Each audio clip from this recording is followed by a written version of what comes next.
Bienvenidos a Vox Terra. Today, Republican Senator Marco Rubio. When we hear politicians or pundits dismissing climate change, dismissing climate action, as I heard Marco Rubio do during the 2016 presidential Republican primary, and he has been quoted as doing on other occasions, such as the Florida Democrats point out, Earth Day reminder, Marco Rubio has spent years denying climate change. Quoting him, and they offer a citation, climate's always changing. I don't have a plan to influence the weather. Well, that's what they always love to say. The climate's always changing, and you can't influence the weather. We can't control that. No one's saying you can control it, and no one's saying the climate isn't always changing. What we're saying is that adding nearly 40 billion tons of greenhouse gases a year into the atmosphere is changing the atmosphere. So we should question what interests, what financial interests are being served. Starting with the group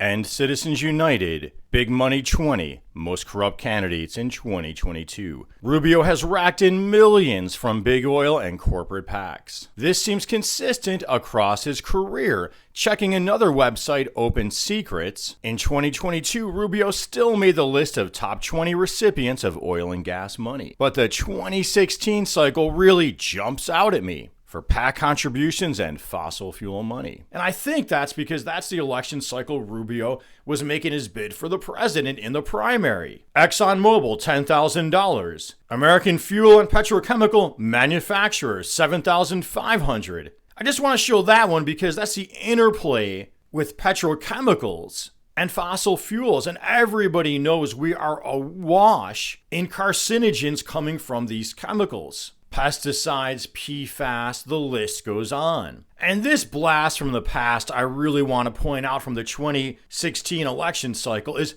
$10,000 from Halliburton. Now, if you can remember back to the administration of Bush Jr., Dick Cheney, the former CEO of Halliburton, was U.S. vice president in that administration. Just citing from Wikipedia, they're responsible for most of the world's hydraulic fracturing or fracking. And in 2009, they were the world's second largest oil field service company. These oil industries, oil, gas, petrochemicals, with a multinational presence, only incorporated in the United States or headquartered there. So think about it, when you hear politicians say, we got to protect America's interests, they're not always really defining that clearly what those interests are. And they're sure not telling you they're getting money from ExxonMobil, Chevron, Halliburton, and defense contractors.